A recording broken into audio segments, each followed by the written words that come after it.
shouldn't be commented on by the candidate. People die in motels more often than they get warm soup from room service.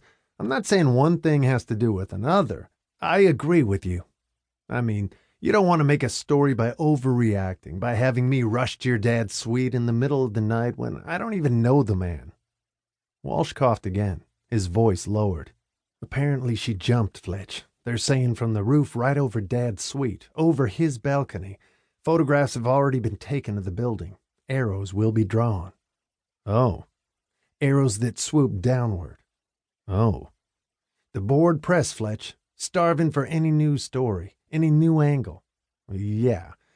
Implication being the young lady might have used the balcony of the candidate's room as a diving board to oblivion. Certain newspapers would make something of that. Newsbill. I knew you had something other than pretzels between the ears. Potato chips. Go to Dad's suite. Answer the phone if it rings. Say you're new on the job and don't know what anybody's talking about. Easy enough. True, too. I'll try to have his phone turned off at the switchboard, but not all switchboards are incorruptible. I seem to remember having corrupted one or two myself. Suite number what? 748. I'll be right up. As soon as I ace the switchboard and do my casual act in the bar, convince the press we're not reacting to the girl's death. Walsh, give it to me straight. Does the girl have anything to do with us? I mean, the campaign? The presidential candidate? Walsh's voice dropped even lower. It's your job, Fletch, to make damned sure she didn't. 2. She was alone in the elevator when the door opened. In the corridor, Fletch was pulling on his jacket. For a moment, he thought his eyes were playing a joke on him. The girl with the honey-colored hair and the brown eyes. "Freddie!" he exclaimed. "As I live and breathe, the one and only Freddie Arbuthnot." "Fletch," she said. "It is true." "Going my way?"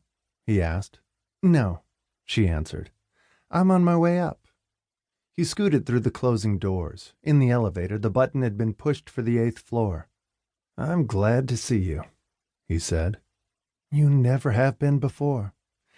"Listen, Freddie, about that time in Virginia, what can I say? I was wrong. That journalism convention, where we met, was full of spooks, and I had every reason to think you were one of them." "I'm an honest journalist, Mr. Fletcher." Freddie tightened her nostrils. "Unlike some people, I don't care to know." "Honest," he agreed. "As honest as fried chicken." "Well known, too." "Famous," he said. "Everybody knows the superb work Frederica Arbuthnot turns in." "Then why didn't you know who I was in Virginia?" "Everybody knew except me. I was just stupid. I'd been out of the country." "You don't read News World?" "My dentist doesn't subscribe." "You don't read the News World Syndicate?" "Not on crime. Gross stuff, crime. Reports on what the coroner found in the victim's lower intestine. I don't even want to know what's in my own lower intestine." "I make my living writing crime for News World." "You're the best. Everyone says so. The scourge of defense attorneys everywhere." "Is it true Governor Wheeler's making you his press representative?" "Haven't met the old wheeze yet." The elevator door opened. "One look at you," she said, "and he'll send you back to play school." He followed her off the elevator onto the 8th floor. "What are you doing in whatever town we're in, Freddie? Interesting trial going on?" Walking down the corridor, she said, "I've joined the campaign." "Oh, given up journalism? Become a volunteer?" "Not likely," she said. "I'm still a member of the honest working press." "I don't quite get that, Freddie," Fletch said a little louder than he meant to. "You're a crime reporter. This is a political campaign." She took her room key from the pocket of her skirt. "Isn't a political campaign somewhat like a trial by jury?" "Only somewhat. When you lose a political campaign in this country, you don't usually go to the slammer."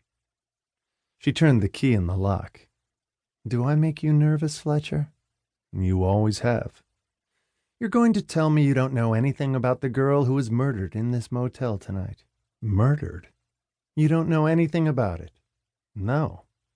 "She was naked and beaten, brutally beaten. Don't need a coroner to tell me that. I saw..."